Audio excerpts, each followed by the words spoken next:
প্রথম প্রশ্ন হলো, পরিপূর্ণ হিজাব কিভাবে করতে হবে?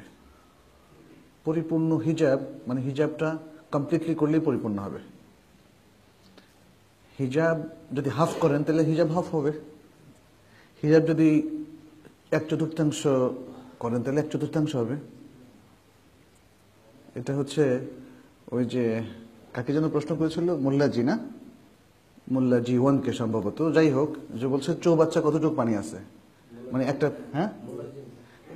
পেয়ালা দিয়ে জিজ্ঞেস করা হয়েছিল যে এই পেয়ালার কত পেয়ালা পানি, বা যে কোনো একটা পেয়ালার, হয়তো নির্দিষ্ট করে বলা হয়নি যে কত পেয়ালা পানি এই চৌবাচ্চা আছে। উনি বললেন পেয়ালাটা যদি চৌবাচ্চা সমান হয় তাহলে 1 পেয়ালা, আর যদি এইভাবে অর্ধেক হয় তাহলে 2 পেয়ালা, এইভাবে তিনি বলেছিলেন। পরিপূর্ণ হিজাব ব্যাপারটাও তাই। আর এটা বললাম আমি একটু মজা করে এই জন্যে যে আসলে আজকে আমরা দেখতে পাচ্ছি হিজাব অনেকে কমপ্লিট করছেন না। কেউ হাফ হিজাব করছেন, কেউ কোয়ার্টার হিজাব করছেন, কেউ 1/8 হিজাব করছেন, এভাবে নানাভাবে হিজাব করছেন। ফলে পরিপূর্ণ হিজাব বলতে মেয়েদের আপাদমস্তক ঢেকে চলা। যেটাতে ইখতিলাফ আছে সেটি হচ্ছে তাদের মুখমণ্ডল ঢেকে রাখা এর ব্যাপারে ওলামাদের ইখতিলাফ আছে। কেউ বলেছেন যে সেটা খোলা রাখা জায়েজ এবং এর সাথে তাদের হাতের কবজি পর্যন্ত। তবে তারা সাধারণত তাদের পাটা ঢেকেই রাখবে, যেহেতু জুতো পরে মোজা পরেই তারা বের হয় এবং সেটাই নিয়ম। তাহলে তাদের মুখমণ্ডল এবং হাত কবজি পর্যন্ত, যেহেতু হাতের ব্যবহার আছে, কবজি পর্যন্ত তারা খোলা রাখতে পারে। এটা ওলামাদের স্কলারদের একটা অভিমত।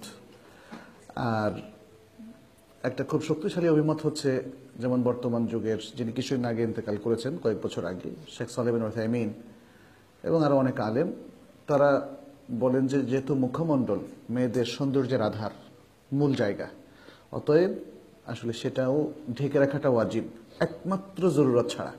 জরুরত কখন? ডাক্তারকে হয়তো মুখের স্কিন দেখাতে হবে, যদি মহিলা ডাক্তার না পাওয়া যায় পুরুষ ডাক্তারের কাছে, অথবা সাক্ষ্য দেওয়ার সময় বিচারকের সামনে, ইত্যাদি যেই সিচুয়েশনগুলো আসে তখন জরুরাতান মুখ খোলা রাখতে পারবে সর্বসম্মতিক্রমে, যারা মুখ ঢাকা ওয়াজিব বলেন তাদেরও মতে। আর সাধারণ অবস্থায় মুখ তারা ঢেকে রাখবে, কারণ মেয়েদের একটা সাধারণ অভ্যাস হচ্ছে তারা মেকআপ করে। সৌন্দর্য প্রীতি, সৌন্দর্য চর্চা তাদের সাধারণ একটা অভ্যাস, সব মেয়েরাই। এখন পর্দানশীল মেয়েদের মধ্যে আমরা লক্ষ্য করেছি যারা মুখ খোলা রাখেন তারাও কিন্তু সৌন্দর্য চর্চা করেই বের হন ম্যাক্সিমাম ক্ষেত্রে।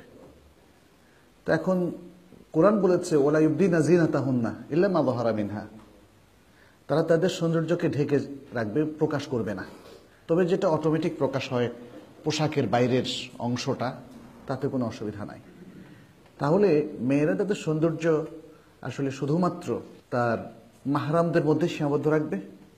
আর স্পেশাল সৌন্দর্য সে এটাকে রেস্ট্রিক্ট করবে only for her husband. Special সৌন্দর্য অর্থাৎ সে যে সৌন্দর্য চর্চা করলো, সুন্দর আতর ব্যবহার করলো, সুন্দর ফাউন্ডেশন কিংবা মেকআপ ব্যবহার করলো, এটা অনলি ফর হাজব্যান্ড। ইভেন এটা অন্য মাহরামদের সামনে উচিত না। আপনারা হয়তো লক্ষ্য করেছেন, খুব সচেতন নাগরিক যারা, তাদের কিছু এনজিও আমি লক্ষ্য করেছি, তারা বলেছে ইভেন চাচা মামাদের অনৈতিক আদরের ব্যাপারেও সতর্ক থাকুন। তার মানে হচ্ছে অনেক মাহারাম তারা তাদের মাহারাম মেয়েদের ব্যাপারেও তারা আসলে নিজেকে সংযত রাখতে পারে না। সুতরাং আমাদের নারীদের অনেক সাবধান থাকতে হবে।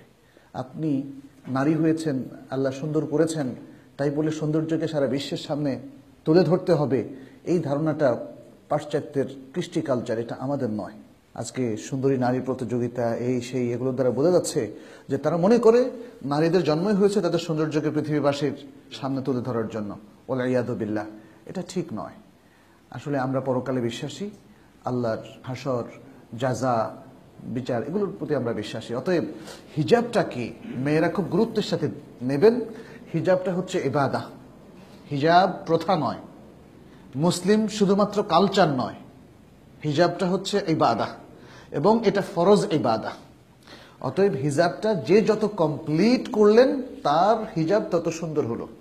এবং সে আল্লাহর কাছে তত বেশি মুত্তাকি নারী হলেন। যার সালাত যত সুন্দর হলো তার সালাতটা আল্লাহর কাছে তত মূল্যবান হলো। আমরা সেটাই বলবো।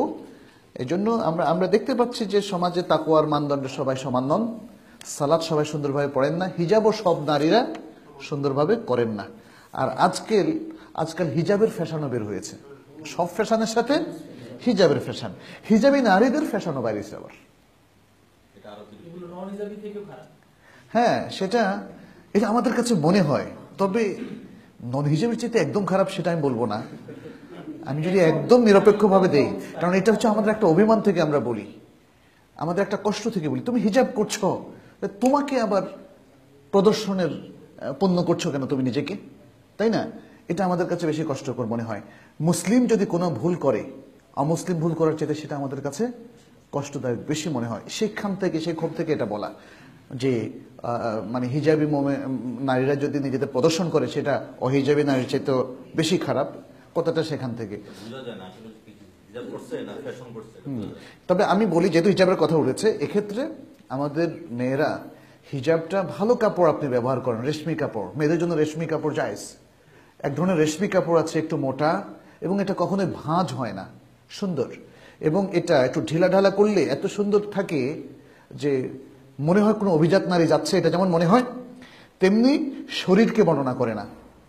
শরীরকে যে হিজাব বর্ণনা করে, একটু খিচা বোরকা, তাহলে এটা কিন্তু একদম নন হিজাবি। এটা ঠিকই বলেছেন আপনি, এই ক্ষেত্রে বলা যায় যে নন হিজাবির চেয়েও খারাপ। আচ্ছা, এটা একটা দিক। আরেকটা হচ্ছে যে হিজাবের কাপড়ের মধ্যে বিভিন্ন তাতরিজ, এমব্রয়ডারি ব্যবহার করা, অথবা খুব উজ্জ্বল রঙের বাহারি কাপড় দিয়ে, উজ্জ্বল ব্রাইট কালারের বাহারি কাপড় দিয়ে হিজাব করা, এগুলো অ্যাভয়েড করা উচিত। হিজাবি নারীরা হিজাব করতে হবে আল্লাহকে সন্তুষ্ট করার জন্য, এবং রাসূল সাল্লাল্লাহু আলাইহি ওয়াসাল্লামের ইনস্ট্রাকশন মতো। আপনারা যারা হজে, বিশেষ করে উমরায় যাওয়ার সুযোগ পেয়েছেন, উমরায় আপনারা লক্ষ্য করবেন আরবের যে সমস্ত মেয়েরা খুব ভালো ক্লিন হিজাব করে, আমি বলবো ক্লিন, স্বচ্ছ হিজাব করে, তাদের হিজাবটা দেখবেন যে শরীরকে বর্ণনা করে না, সে হিজাবটা পুরোই কালো কাপড়ের এবং অনেক ঢিলা ঢালা। এটা করা উচিত, নারীরা তাদের সৌন্দর্যকে ঢাকা। কারণ আপনি যদি হিজাব পরেও আশপাশের সব পুরুষের চোখকে আকর্ষণ করেন, তাহলে এটা কি হিজাব হলো? কারণ হিজাবের মূল উদ্দেশ্য তো সাধিত হলো না, ফলে এটা হিজাব হলো না। আল্লাহ আমাদেরকে রক্ষা করুন, আমাদের নারীদেরকে রক্ষা করুন।